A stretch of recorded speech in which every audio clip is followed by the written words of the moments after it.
राधे राधे महाराज जी। महाराज जी, मैं कितनी भी कोशिश कर लूं, कभी कभी मुझे द्वेष की भावना हो जाती है मेरे हृदय में। मैं खुद पर कैसे काम करूं ताकि मुझे सबके लिए प्यार महसूस हो। वैसे आध्यात्मिक उत्तर, यदि आप जहां द्वेष हो वहां बार बार मन से प्रणाम करो कि श्री भगवान आप भी यहां विराजमान हो, जड़ से द्वेष नष्ट हो जाएगा, जड़ से। पर आपको प्रणाम करना होगा।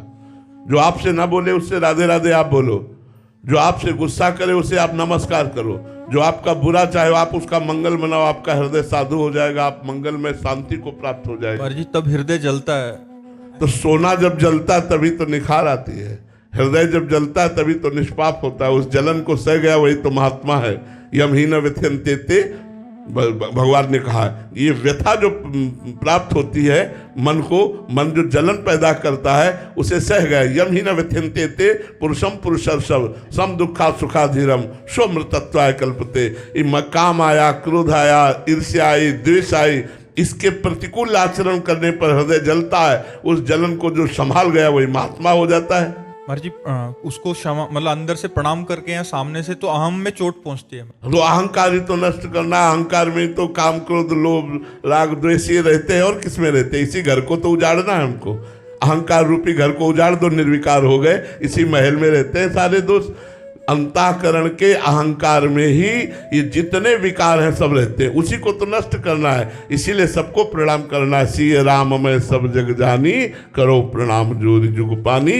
तभी आप निरहंकार होगे, तभी आप महान बनोगे, तभी आप हृदय में आनंदित होगे। नहीं तो राग द्वेष होता रहेगा, संसारिकता बढ़ती रहेगी। महाराज जी, एक बार प्रणाम करने से मान जाए तो ठीक है, फिर ऊपर से और ज्यादा तो हम और प्रणाम करेंगे, हम और प्रणाम करेंगे। हमारा प्रणाम बंद नहीं होगा, उसका राग द्वेष बंद हो जाएगा।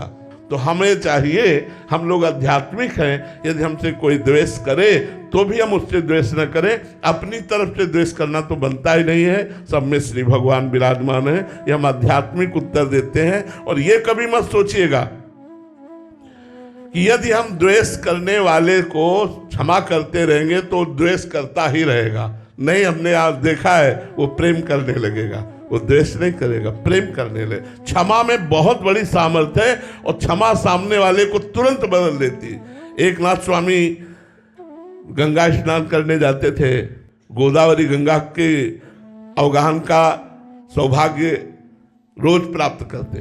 तो वहां ऊपर से एक विधर्मी वास करता था, उसने देखा है महात्मा गंगा स्नान करके थूक दिया। वो फिर स्नान करने गए, फिर लौट के आए, फिर थूक दिया, फिर स्नान करने 100 बार थूका। 100 बार स्नान करने गए, 100 बार ना तो कुछ बोला ना देखा उसके ऊपर की तरफ। क्षमा ने उसके हृदय का परिवर्तन कर दिया।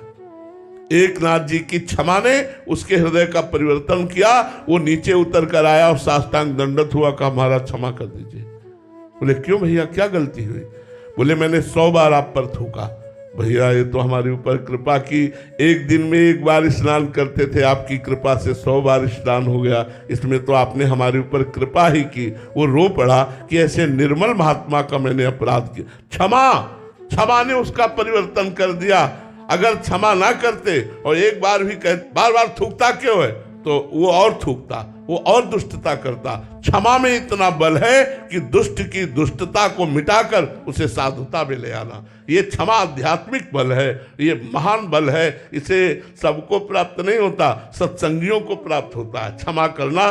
नहीं तो एक गाली दे तो 2 गाली देने का मन होता है। जब एक गाली दे हम राधे राधे करके निकल जाए, यही हमारी आध्यात्मिकता है। क्षमा करना कमजोरी नहीं, बहुत बड़ा बल, बहुत बड़ा बल। क्षमा बलवान होता है, वो तो कमजोर होता है जो क्रोध करता है। क्षमा बलवान होते हैं।